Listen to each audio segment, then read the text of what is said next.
Hello students, आज अपन पढ़ेंगे Biot Savart's law. Biot Savart's एक साइंटिस्ट है जिसने मैग्नेटिक फील्ड के मैग्नीट्यूड के लिए एक फॉर्मूला दिया था। मीन्स कोई अपने पास एक कंडक्टिंग वायर है, उस कंडक्टिव वायर में करंट फ्लो हो रही है और अपन जानते हैं और स्टेट ने बताया था कोई भी करंट कैरिंग वायर है तो उसके अराउंड मैग्नेटिक फील्ड प्रोड्यूस होगा। तो इस मैग्नेटिक फील्ड का मैग्नीट्यूड बायोट सावर्ट ने दिया था। तो एक करंट कैरिंग वायर है, उस करंट कैरिंग वायर से कुछ डिस्टेंस पर किसी पॉइंट पर जो मैग्नीट्यूड ऑफ मैग्नेटिक फील्ड है वो इसने एक्सपेरिमेंटली दिया था। वो था अपने पास, जैसे इलेक्ट्रिक फील्ड की बात करें तो इलेक्ट्रिक फील्ड में जैसे टू चार्जेस हैं, टू चार्ज के बीच में जो फोर्स के लिए लो था, वैसे ही करंट कैरिंग वायर है उसमें जो मैग्नेटिक फील्ड प्रोड्यूस हो रहा है उसका मैग्नीट्यूड।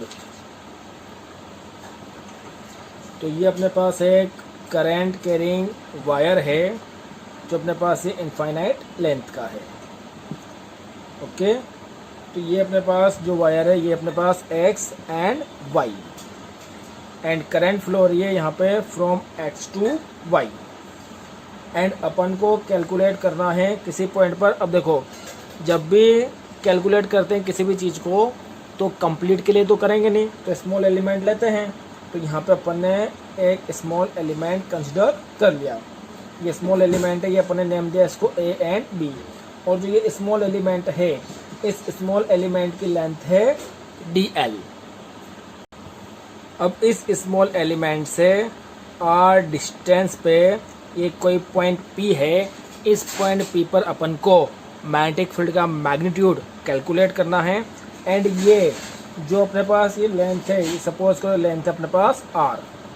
अब ये अपने पास जो स्मॉल एलिमेंट से डिस्टेंस है ये इस लाइन एलिमेंट से थीटा एंगल फॉर्म कर रहा है और यहाँ पर अपन को मैग्नीट्यूड निकालना है मैग्नेटिक फील्ड का।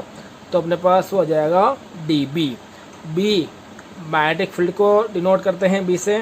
डी बी अपन ने इसलिए चूज किया है क्योंकि अपन स्मॉल एलिमेंट से कैलकुलेट कर रहे हैं। स्मॉल एलिमेंट डी एल, तो यहाँ पे अपने पास मैग्नेटिक फील्ड हो जाएगा डी बी।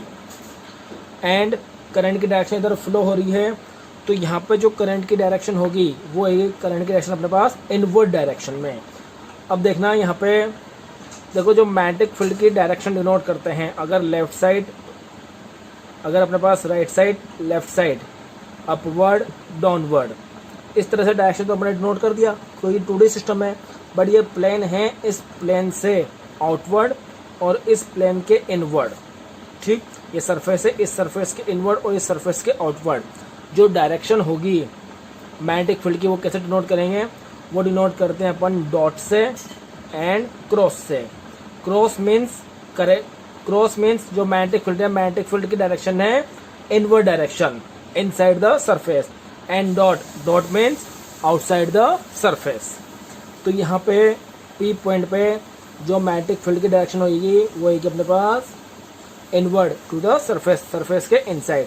बिकॉज देखना, ये कोई भी करंट कैरिंग वायर है उससे अपन मैग्नेटिक फील्ड की डायरेक्शन कैलकुलेट करते हैं, वो करते हैं मैक्सवेल राइट हैंड रूल से। इस तरह से मैक्सवेल राइट हैंड रूल है। इट मीन्स जो ये थंब है, ये थंब तो डिनोट कर रहा है फ्लो ऑफ करंट की डायरेक्शन, और जो फिंगर्स टर्न हो रही है ये टर्न फिंगर डिनोट करते हैं मैग्नेटिक फील्ड की डायरेक्शन।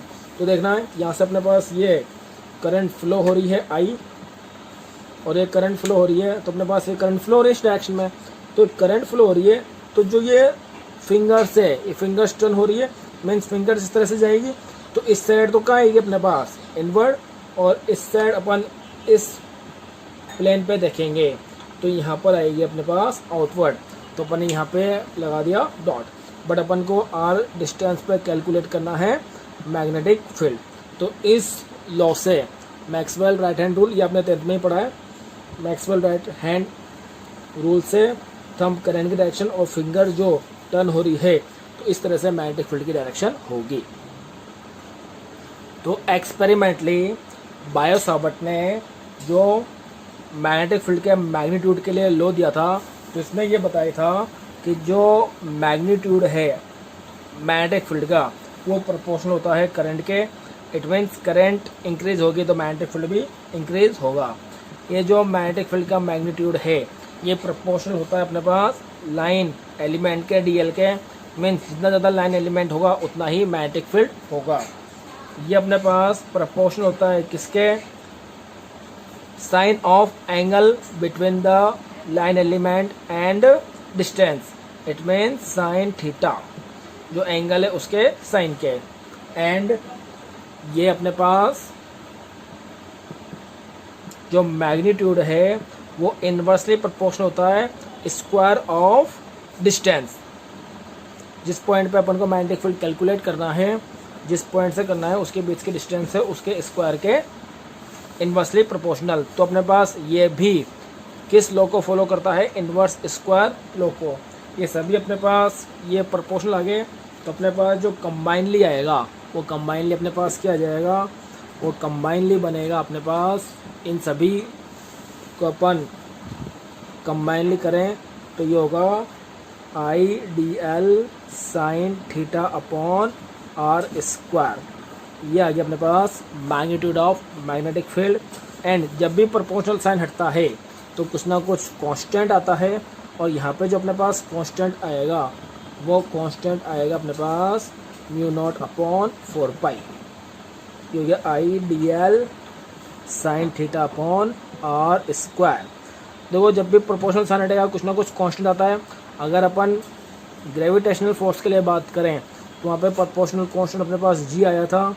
कूलम्ब फोर्स की बात करें तो वहाँ पे प्रोपोर्शनल कांस्टेंट क्या आया था, और यहाँ पर जो प्रोपोर्शनल कांस्टेंट आया वो आया म्यू नॉट अपॉन 4 पाई। यहाँ पे 4 पाई कांस्टेंट है, म्यू नॉट है। म्यू नॉट को बोलते हैं परमेबिलिटी। परमेबिलिटी जैसे इलेक्ट्रिक फील्ड में परमिटिविटी होता है एप्सिलॉन, वैसे ही मैग्नेटिक फील्ड में परमेबिलिटी होता है म्यू। इनको अपन डिफाइन करेंगे बाद में। और जो ये वैल्यू होती है म्यू नॉट अपॉन 4 पाई की, म्यू नॉट अपॉन 4 पाई की वैल्यू होती है अपने पास 10⁻⁻⁷ न्यूटन अपॉन एम्पियर स्क्वायर। ठीक, ये म्यू नॉट अपॉन 4 पाई की अगर आप यूनिट कैलकुलेट करोगे तो अपने पास यहाँ से इसकी यूनिट आ जाएगी न्यूटन अपॉन एम्पियर स्क्वायर। क्योंकि जो मैग्नेटिक फील्ड की यूनिट थी वो अपने पास कल जो थी वो अपन ने कल लेक्चर में देखा था, वो अपने पास क्या आ रही थी, न्यूटन अपॉन एम्पियर मीटर। यहाँ से ये एम्पियर, ये मीटर, मीटर स्क्वायर, मीटर से metre cancel, ampere upon metre, metre से यहाँ मीटर कैंसिल, ये अपने पास इधर एम्पियर गया तो न्यूटन अपॉन एम्पियर स्क्वायर। तो जो यहाँ पे ये म्यू नॉट है, ये म्यू नॉट है अपने पास परमेबिलिटी ऑफ फ्री स्पेस। और ऐसे ही अगर अपन सपोज करो यहाँ पे फ्री स्पेस नहीं है, वैक्यूम नहीं है, कोई मीडियम है, तो मीडियम है तो परमेबिलिटी क्या हो जाएगी उसकी, मीडियम के लिए म्यू हो जाएगा। सेम इलेक्ट्रिक फील्ड की तरह ही चल रहा है। ठीक, वहाँ पे परमिटिविटी था, वैक्यूम के लिए एप्सिलॉन नॉट एंड मीडियम के लिए एप्सिलॉन। तो वैसे यहाँ पे मीडियम के लिए म्यू, तो मीडियम के लिए अपने पास ये क्या आएगा, ये आएगा mu upon 4 pi I D L sine theta upon R square. और जो यहाँ पर ये म्यू है, ठीक, ये म्यू है, ये म्यू की वैल्यू क्या हो जाएगी अपने पास, म्यू हो जाएगा म्यू नॉट म्यू आर। तो म्यू आर जो है, ठीक, ये तो परमिटिविटी ऑफ फ्री स्पेस, ये अपने पास परमेबिलिटी ऑफ फ्री स्पेस, ये परमेबिलिटी ऑफ मीडियम, ये म्यू आर है। म्यू आर अपने पास क्या है, रिलेटिव परमेबिलिटी। तो ये रिलेटिव परमेबिलिटी ये क्या हो जाएगा अपने पास, म्यू अपॉन म्यू नॉट। जैसे वहाँ पे एप्सिलॉन के लिए था ना, एप्सिलॉन के लिए क्या था, epsilon equal to epsilon naught epsilon R, वैसे यहाँ पे mu equal to mu naught mu R. Permeability ऐसे डिफाइन होगी कि कोई भी अपने पास सब्सटेंस है वो मैग्नेटिक फील्ड में प्लेस है, तो मैग्नेटिक फील्ड में प्लेस होने पर उसकी एबिलिटी कितनी मैग्नेटिक फील्ड लाइंस उससे पास हो जाएगी, वो होती है अपने पास परमेबिलिटी। परमेबिलिटी अपन पढ़ेंगे आगे भी टॉपिक। देखना यहाँ पे अपने पास जो मैग्नीट्यूड आया था वो मैग्नीट्यूड क्या था, mu naught upon 4 pi I D L sine theta upon R square. ये तो अपने पास मैग्नीट्यूड है, बट ये मैग्नेटिक फील्ड को, इस मैग्नेटिक फील्ड को अपन वेक्टर फॉर्म है, इस मैग्नेटिक फील्ड को अपन वेक्टर फॉर्म में भी लिख सकते हैं, क्योंकि मैग्नेटिक फील्ड अपने पास क्या है, एक वेक्टर क्वांटिटी है। और यहाँ पे जो एंगल थीटा फॉर्म हो रहा है वो एंगल थीटा किस किस के बीच में है, डिस्टेंस एंड लाइन एलिमेंट। तो यहाँ लाइन एलिमेंट तो आ रहा है पर यहाँ पे डिस्टेंस नहीं आ रही, तो यहाँ पे अपन इसको वेक्टर फॉर्म में कैसे लिख सकते हैं, D B vector equal to mu naught upon 4 pi I, ये तो हो गया। इसको लिख सकते हैं अपन D L cross R cap upon R square. तो जो डी एल साइन थीटा है, इस डी एल साइन थीटा को अपन क्या लिख सकते हैं, D L vector cross R cap. यहाँ पे आर कैप क्या है, आर कैप अपने पास यूनिट वेक्टर है, ठीक है। जो अपने पास स्मॉल लाइन एलिमेंट से पी पॉइंट था उस पर जो अपने पास डायरेक्शन जारी है वो डायरेक्शन अपने पास आर कैप। अब देखना उसको अपन ऐसे कैसे लिख सकते हैं, क्योंकि जो ये डी एल क्रॉस आर है, ये D L cross R cap है, ये अपने पास क्या होगा, ये अपने पास होगा डी एल का मैग्नीट्यूड, ये R cap magnitude sine theta. क्यों होगा, क्योंकि अपन ने पढ़ा है ए क्रॉस बी। ये ए क्रॉस बी क्या होता है, ये ए बी साइन थीटा, ठीक। तो ऐसे D L cross R cap है, इसको अपन लिख सकते हैं D L R sine theta. और यहाँ पे ये यूनिट वेक्टर है, यूनिट वेक्टर का मैग्नीट्यूड क्या होता है 1, तो ये हो जाएगा हमारे पास D L into 1 into sine theta.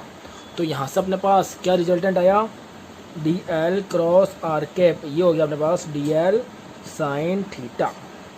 तो एक तरह से अपन डी एल साइन थीटा को क्या लिख सकते हैं, ये अपन लिख सकते हैं D L cross R cap, ठीक। इसलिए अपन ने यहाँ पर जो डी एल साइन थीटा है, इस डी एल साइन थीटा को लिख दिया अपन ने D L cross R cap. Next अपन जानते हैं कोई भी वेक्टर क्वांटिटी है, वो वेक्टर क्वांटिटी होती है उसका मैग्नीट्यूड एंड उसकी डायरेक्शन, मीन्स यूनिट वेक्टर। तो यहाँ से जो यूनिट वेक्टर है वो क्या है अपने पास, R vector upon R magnitude. अब इस यूनिट वेक्टर की वैल्यू यहाँ पुट करेंगे तो अपने पास ये डी बी, ये वैल्यू क्या हो जाएगी, mu naught upon 4 pi I D L cross R upon R cube. ये मल्टीप्लाई में है, सॉरी ये अपने पास आर स्क्वायर, ये अपने पास मल्टीप्लाई में है, ये डिवाइड में है, तो डिवाइड में होगा तो ये अपने पास डिनोमिनेटर में जाएगा।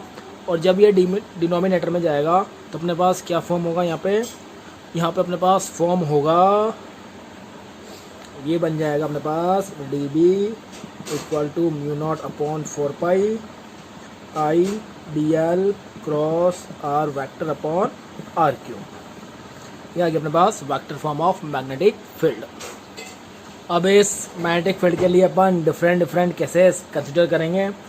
डिफरेंट केसेस क्या, देखना। फर्स्ट, ये अपने पास मैग्नेटिक फील्ड है, इसमें अपने पास केस फर्स्ट होगा if theta equal to 0 degree and 180 degree.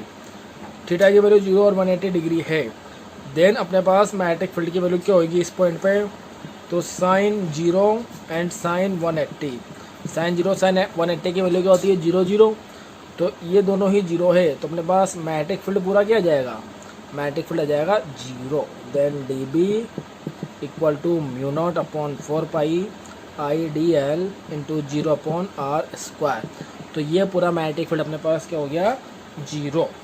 And other case अपन देखें सेकंड केस, तो सेकंड केस में क्या, if theta equal to 90 degree, theta 90 है means sine theta means sine 90, sine 90 की वैल्यू 1, ये अपन साइन थीटा की वैल्यू 1 यहाँ पुट करेंगे तो डी बी, इस डी बी की वैल्यू क्या हो जाएगी mu naught upon 4 pi I D L upon R square, ठीक।